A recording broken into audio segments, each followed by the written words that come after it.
បុរសនោះមានការចង់ដឹងចង់ឃើញខ្លាំងណាស់អំពីអ្វីដែលនៅបាតសមុទ្រប៉ុន្តែដោយសារគាត់ថែមិនកាត់គាត់ក៏សម្រេចចិត្តចងកាមេរ៉ានឹងខ្លួនត្រីហើយបញ្ជូនវាត្រឡប់ទៅក្នុងទឹកវិញពេលមើលតាមកញ្ចក់ចុះទៅក្រោមគាត់ពិតជាកក់ស្លុតនឹងអ្វីដែលឃើញនៅបាតសមុទ្រនោះមានហ្វូងត្រីជាច្រើនហើយមានផ្ទះចាស់ទ្រឹបទ្រោមមើលទៅរញ៉េញ៉ៃខ្លាំងណាស់ពេលហែទៅដល់កន្លែងផ្សេងទៀតគាត់ក៏ប្រទះឃើញរថយន្តចាស់មួយគ្រឿងដែលខូចខាតខ្លាំងទូរថយន្តហាក់ដូចជាត្រូវអ្វីមួយបាញ់លុកត្រីហែចូលក្នុងរថយន្តហើយមើលទៅខាងក្នុងស្រាប់តែឃើញថង់ប្រាក់ដុល្លារនៅទីនោះមិននឹកស្មានថាគ្រាន់តែការធ្វើដោយចៃដន្យសោះបែរជាធ្វើឲ្យគាត់បានឃើញទស្សនវិជ្ជាជាច្រើននៅបាតសមុទ្របុរសនោះកាន់តែមើលកាន់តែជាប់ចិត្តហើយចង់បន្តសង្កេតមើលស្ថានភាពបាតសមុទ្រទៀតដូច្នេះគាត់ក៏ទៅរកគ្រឿងចាក់ដីនៅមាត់ទន្លេគាត់បានជីកក្រណ្ដៅមួយជាមុនសិនរួចដាក់ធុងខ្សាច់ចាស់ចូលទៅក្នុងនោះដោយទុកតែរុនតូចមួយហើយគ្រប់ពីលើដោយដីឲ្យដូចដើមវិញពីខាងក្រៅគឺមើលមិនឃើញថាមានធុងខ្សាច់លាក់នៅខាងក្នុងនោះទេបន្ទាប់មកគាត់ក៏ចូលទៅក្នុងធុងខ្សាច់រួចក៏បានកែលម្អនិងតុបតែងខាងក្នុងឲ្យបានស្អាតបាត់ដោយដាក់ក្តារបន្ទះនិងគ្រឿងសង្ហារិមព្រមទាំងក្រែផងធ្វើឲ្យមានផាសុកភាពខ្លាំងណាស់ចាប់ពីពេលនោះមកគាត់អាចស្នាក់នៅទីនោះរាល់ថ្ងៃហើយអាចមើលឃើញទស្សនវិជ្ជាក្នុងទន្លេបានគ្រប់ពេលវេលាទាំងមានសុវត្ថិភាពទាំងប្លែកថ្មីតើអ្នកដឹងទេថាសម្លៀកបំពាក់នេះពិតជាអស្ចារ្យប៉ុណ្ណាពេលពាក់វាអាចការពាររាងកាយមនុស្សបានគ្រប់ទិដ្ឋភាពពីការវាយប្រហារពីខាងក្រៅឧទាហរណ៍អ្នកអាចពាក់សម្លៀកបំពាក់នេះដើរនៅក្នុងវាលស្មៅធំនៅទ្វីបអាហ្វ្រិកដែលជាកន្លែងដែលសត្វព្រៃចេញចូលច្រើនកន្លែងនោះពេលខ្លះតោឬសត្វផ្សេងទៀតអាចចូលមកជិតអ្នកឬថែមទាំងអាចវាយប្រហារទៀតផងប៉ុន្តែអ្នកមិនចាំបាច់បារម្ភទេព្រោះមុខងារសំខាន់បំផុតនៃសម្លៀកបំពាក់នេះគឺការពារកុំឲ្យត្រូវខាំលើពីនេះទៅទៀតយើងក៏បានសង្កេតឃើញនៅឧបករណ៍ពិសេសដែលបំពាក់នៅជុំវិញសម្លៀកបំពាក់ផងដែរឧបករណ៍ទាំងអស់នេះអាចបណ្ដាលឲ្យសត្វដែលព្យាយាមវាយប្រហារខ្លួនឯងនោះទទួលនៅផលវិបាកនៃការវាយប្រហារវិញទោះបីជាកម្លាំងខាងខ្លាំងប៉ុណ្ណាក៏ដោយក៏វាមិនអាចឡាយការពារដ៏ល្អឥតខ្ចោះនេះបានឡើយសម្លៀកបំពាក់ដ៏ល្អឥតខ្ចោះនេះមាត់ដ៏ធំរបស់ក្រពើគួរតែមានឥទ្ធិពលខ្លាំងប៉ុន្តែនៅពេលជួបនឹងសម្លៀកបំពាក់ដែលពោពេញទៅដោយបន្លាទាំងនេះបើទោះបីជាខាំក៏មិនអាចបែកព្រាយបានហើយថែមទាំងមានការវាយវិញខ្លះទៀតផងដើម្បីស្វែងយល់ពីកម្រិតនៃការអនុវត្តជាក់ស្ដែងនៃសម្លៀកបំពាក់នេះអ្នកបង្កើតបានប្រើប្រាស់នៅវិធីសាស្ត្រសាកល្បងនឹងទៅជាច្រើនប្រភេទហើយគោលដៅដែលត្រូវសាកល្បងក៏បានផ្លាស់ប្ដូរជាបន្តបន្ទាប់គ្នាចាប់ពីសត្វតោទៅក្រពើរហូតដល់សត្វចុកព្រៃពួកវាមិនអាចប្រើធ្មេញរបស់វាដើម្បីខំបំបែកសម្លៀកបំពាក់នេះបានឡើយមួយគ្រាប់ធ្លាក់ពីឡានដឹកបំពេញទៅវាខ្សាច់ទេអន្ត្រីមួយហោះមកយល់ច្រឡំថាជាកូនខ្លួនហើយប្រើចំនួននឹងប្រញាប់របស់វាយកទៅដាក់នៅដែលមានពងស្រាប់តែមានខ្យល់ព្យុះនិងខ្ជុះសាច់បបអន្ត្រីចាប់ដើមថែរក្សាពងដូចជាកូនខ្លួនឯងតាមពេលវេលាកន្លងទៅថ្ងៃមួយពងរបស់អន្ត្រីបានញ៉ាំចេញជាកូនទឹកពីរតែអន្ត្រីនៅតែបន្តយាមមើលពងនោះដោយវាបានមើលថែកូនបង្កើតរបស់វាហើយក៏បន្តយាមមើលពងនោះតែសង្ឃឹមថាជីវិតមួយនឹងលេចចេញមកពីខាងក្នុង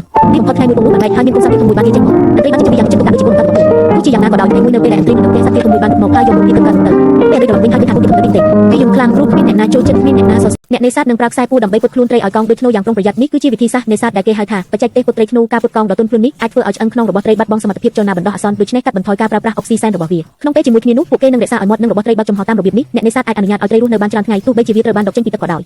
ោយនេះតាំងពីក្មេងមកបានលូតលាស់សក់វែងរហូតដល់មើលមិនច្បាស់តតែសោះហេតុដូច្នេះហើយទើបគាត់មានទម្លាប់អាក្រក់គឺការរងូនសក់តាមការពិតទៅមិនថាសក់ខ្លីឬវែងក៏ដោយសេរីភាពរបស់យុវជននោះអ្នកដទៃក៏មិនអាចនិយាយអ្វីបានដែរប៉ុន្តែអាជីពរបស់យុវជននោះបែរជាអ្នកលក់អាហារតាមចិញ្ចើមផ្លូវពេលជាម្ហូបជារឿយអង្កែក៏ក្លាយជាគ្រឿងផ្សំដែរគឺដើម្បីភាពស្អាតនៃម្ហូបរបស់ខ្លួនបានឲ្យកន្ត្រៃសក់ដែលនៅលើក្បាលទៅយុវជននោះប៉ុន្តែមិននឹកស្មានថាទូពាក់កន្ត្រៃសក់ក៏មិនអាចបញ្ឈប់ការរងូនសក់របស់យុវជននោះបានដែរឥឡូវការរងូនសក់បានក្លាយជាការចងចាំរបស់សាច់ដុំគាត់ទៅហើយមិនថាធ្វើអ្វីក៏ដោយក៏មិនអាចបញ្ឈប់បានដែរបំណងរបស់យុវជននោះក្នុងការរងូនសក់ដែលបោកនោះបានធ្វើឲ្យគាត់សម្រេចចិត្តកាត់សក់វែងចោលប៉ុន្តែជាអកុសលទោះបីជាកាត់សក់ក៏គាត់នៅតែមិនអាចទប់ទល់នឹងការរងូនសក់បានដែរអ្នកកាត់សក់ក៏អស់សង្ឃឹមខ្លាំងណាស់ដែរលោកយាយបានប្រទះឃើញតោមាសមួយនៅក្នុងគំនរសម្រាមហើយបានរើវាឡើងយ៉ាងរហ័សប៉ុន្តែលោកតាចាស់ដែលឃើញហើយមានចិត្តលោកលន់ក៏បានប្លន់យកតោមាសនោះចេញពីដៃលោកយាយភ្លាមដូច្នេះលោកយាយដែលគ្មានទីពឹងក៏បានរើយកតោដែលជ្រេះដែលធ្លាក់នៅក្បែរនោះត្រឡប់ទៅផ្ទះវិញលោកតាចាស់ត្រឡប់មកដល់ផ្ទះដោយក្តីរីករាយយ៉ាងខ្លាំងរហូតដល់គាត់រំច្រៀងលោកបានលើកទូរស័ព្ទមកហៅឈ្មោះគ្រឿងអង្ការដើម្បីលក់តោមាសនោះស្រាប់តែពេលនោះតោមាសក៏ចាប់ដើមធំឡើងបន្តិចម្ដងហើយចាប់ដើមបញ្ចេញពីមាត់របស់វាសត្វខ្យាចុក10000ក្បាលលោកតាចាស់ភ័យខ្លាំងរហូតដល់ស្រែកខ្លាំងហើយប្រញាប់រត់ចេញទៅខាងក្រៅនៅម្ខាងទៀតលោកយាយកំពុងលាងសម្អាតតោដែកដោយប្រុងប្រយ័ត្នដោយសង្ឃឹមថានឹងលាងវាឲ្យស្អាតស្រាប់តែពេលនោះតោដែកក៏មានជីវិតឡើងវិញហើយខំជាប់នឹងសម្ពុតរបស់លោកយាយហើយចាប់ដើមទីនរហែកលោកយាយក៏ត្រូវអូសទៅកាន់អគារមួយនៅខាងក្រោយផ្ទះលើទីធ្លាទំនេរតោបានរត់ទៅដីហើយធ្វើកាយវិការហៅលោកយាយឲ្យជួយជីកដីជាមួយគ្នាលោកយាយជីកទៅជីកមកក៏បានប្រទះឃើញប្រអប់បុរាណមួយលោកយាយបើកប្រអប់នោះហើយឃើញកាក់មាសរាប់ម៉ឺនកាក់នៅខាងក្នុងប៉ុន្តែក៏បែរជាយំគ្មានអ្នកអប់គ្មានអ្នកសរសើរទៀតផងអ្វីដែលគួរឲ្យអស្ចារ្យជាងនេះទៅទៀតនោះគឺមិត្តភក្តិរបស់គាត់ដែលសង្ហានោះអាចបញ្ចេញគ្រាប់ភ្នែកចេញពីកន្លងរបស់វាបានភ្នែករបស់គាត់បើធំដូចជាដើមឈើគួរឲ្យរំភើបណាស់ហើយចំណុចសំខាន់គឺជំនាញដែលមើលទៅគួរឲ្យភ័យខ្លាចនេះមិនប៉ះពាល់ដល់សុខភាពរបស់គាត់បុរសវ័យក្មេងម្នាក់នេះដែលមានមាត់ធំដូចផ្កាក្រហមមិនមែនជាមនុស្សទេតែជាអ្នកល្បីល្បាញតាមអ៊ីនធឺណិតនៅបរទេសព្រោះគាត់គ្មានចង្ការទើបធ្វើឲ្យគាត់ជួបការលំបាកខ្លាំងក្នុងការញ៉ាំការ៉េមហើយការញ៉ាំផ្លែប៉ោមសម្រាប់គាត់ក៏ជាក្តីស្រមៃមួយដែរប៉ុន្តែបុរសដែលនៅខាងក្រោមនេះស្ថានភាពរបស់បងប្រុសធំនេះល្អជាងបន្តិចស្អីត្បិតតែមានចង្ការក៏ដោយតែខ្លីពេកខ្សែក្រវ៉ាត់មុខមិនអាចចងជាប់បានឡើយគាត់ក៏បានត្រឹមតែញ៉ាំយ៉ាងណាហើយបុរសវ័យក្មេងសង្ហាម្នាក់បន្ទាប់ទៀតនេះក៏មានជំនាញមួយដែលគួរឲ្យភ្ញាក់ផ្អើលដែរនោះគឺអាចប្រើបូមត្រាដើម្បីគ្រប់ចំមុខចំស្រងហើយថែមទាំងបានបង្កើតកំណត់ត្រាពិភពលោករបស់យើងជាមួយនឹងសមត្ថភាពពិសេសនេះទៀតផងអ្វីដែលគួរឲ្យអស្ចារ្យជាងនេះទៅទៀតនោះគឺមិត្តភក្តិរបស់គាត់ដែលសង្ហានោះអាចបញ្ចេញគ្រាប់ភ្នែកចេញពីកន្លងរបស់វាបានភ្នែករបស់គាត់បើធំដូចជាដើមឈើគួរឲ្យរំភើបណាស់ហើយចំណុចសំខាន់គឺជំនាញដែលមើលទៅគួរឲ្យភ័យខ្លាចនេះមិនប៉ះពាល់ដល់សុខភាពរបស់គាត់ទាល់តែសោះហើយបុរសចំណាស់ដែលមើលទៅមិនសូវស្អាតខាងក្រោមនេះក៏មានជំនាញដ៏គួរឲ្យចាប់អារម្មណ៍មួយផងដែរគាត់អាចច្របាច់ស្បែកក្បាលរបស់គាត់ឲ្យជាប់គ្នាដើម្បីបង្កើតជាចុងមុតស្រួចដ៏អស្ចារ្យហើយរចនាប័ទ្មណាមួយដែលគាត់ចង់បានអាចក្បាញ់ដោយខ្លួនឯងបានដូចជាក្បាលរលកឬក្បាលភ្នំហើយការដើរឡើងវិញក៏ងាយស្រួលណាស់គ្រាន់តែប្រើកម្លាំងបន្តិចបន្តួចគឺបានហើយមើលទៅគួរឲ្យចាប់អារម្មណ៍ខ្លាំងមែនទេកូនឆ្មាតោះយើងមកមើលទាំងអស់គ្នាតើការកាត់សក់របស់សត្វស្វាធំនេះនឹងប្រែទៅជាបែបណាគុំនិយាយអីចុងក្រោយមើលទៅស្វាធំនេះពិតជាល្អមែនតោះមើលការកាត់សក់ជាមួយតំណងតើវានឹងមើលទៅសង្ហាខ្លាំងណាស់មែនទេ កុំនិយាយអីសោះរបស់តនេះក៏មើលទៅសង្ហាដែរពួកគេបានគូភ្នែកធំពីនៅលើគូតគោរួចក៏បញ្ជូនគោទៅស៊ីស្មៅនៅវាលស្រែត្រូវដឹងថាសត្វតជាធម្មតាសម្រាប់គោដោយការវាយប្រហារភ្លាមប៉ុន្តែភ្នែកនៅលើគូធ្វើឲ្យគោមើលទៅដូចជាកំពុងសម្លឹងមើលទៅខាងក្រោយជានិច្ចសត្វតគិតថាវាត្រូវបានគេរកឃើញហើយទើបបោះបង់ការវាយប្រហារអ្នកវិទ្យាសាស្ត្ររកឃើញគោមានភ្នែកគូគឺសុវត្ថិភាពតែគោគ្មានភ្នែកត្រូវវាយម្ដងហើយម្ដងទៀតទៅពេលជួបខ្លាឃ្មុំគាត់បានចាក់កាំបិតចូលទៅក្នុងខ្លួនខ្លាឃ្មុំហើយចុចប៊ូតុងលាក់នៅលើចំណុចទាញកាំបិតភ្លាមនោះស៊ីឡាំងកាបូនឌីអុកស៊ីតដែលលាក់នៅខាងក្នុងបានដំណើរការហើយឧស្ម័នបង្ហាប់បានហូរចេញតាមបំពង់នៅតាមបណ្ដោយផ្លិតកាំបិតឧស្ម័នត្រជាក់ចេញពីចុងកាំបិតបន្ទាប់ពីចូលទៅក្នុងមុខរបួសវាបានរីកធំយ៉ាងលឿនបំផ្លាញជាលិកាជុំវិញបង្កើតស្នាមរបួសធំសម្រាប់បាននៅគោលបំណងនៃការធ្វើឲ្យសមត្ថភាពចលនារបស់ខ្លាឃ្មុំពេញព្រាមកាំបិតនេះត្រូវបានគេហៅថាកាំបិតចាក់ឃ្មុំយក្សវាគឺជាអាវុធការពារខ្លួនមួយដែលក្រុមអ្នករចនាជាតិអាមេរិកបានបង្កើតឡើងក្នុងឆ្នាំ2008ដំបូងឡើយប្រើសម្រាប់អ្នកមុជទឹកការពារខ្លួនពីត្រីឆ្លាមបន្ទាប់មកអ្នកប្រមាញ់និងអ្នកចូលចិត្តនៅខាងក្រៅប្រើសម្រាប់ការពារខ្លួននៅវាលស្រែប៉ុន្តែដោយសារអនុភាពបំផ្លាញខ្លាំងពេកប្រទេសនិងតំបន់ជាច្រើនបានដាក់កម្រិតលើការប្រើប្រាស់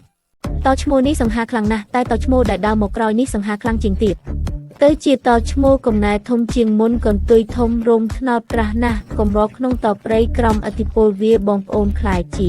អ្នកដើរតាមគ្មានចន្លោះឡើយពួកគេមានឈ្មោះថាក្មេងប្រុសមាសព្រោះតែមានរោមពណ៌ថ្នោតភ្លឺចិញ្ចែងឥឡូវនេះបានខ្លាយជាតឈ្មោះពណ៌ថ្នោតខ្មៅពួកគេគឺជាកូនប្រុសរបស់តាតោដោយពពោដែលបានទទួលមរតកនៅអធិពលស្ដេចដ៏ខ្លាំងពូកែពីឪពុករបស់គាត់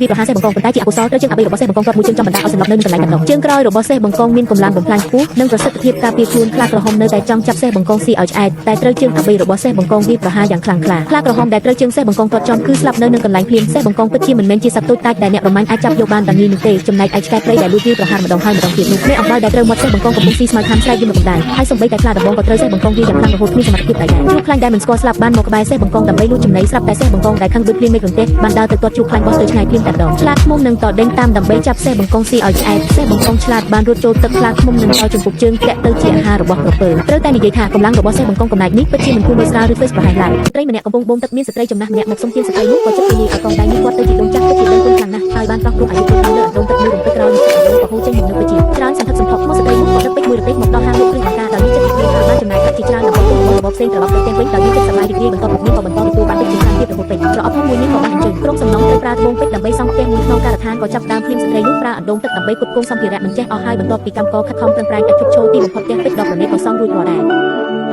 បន្ទាប់មកនាងក៏បានដឹកត្បូងពេជ្រមួយប្រអប់ធំទៀតទៅចែកឲ្យប្រជាជនក្នុងភូមិម្នាក់ខ្លះ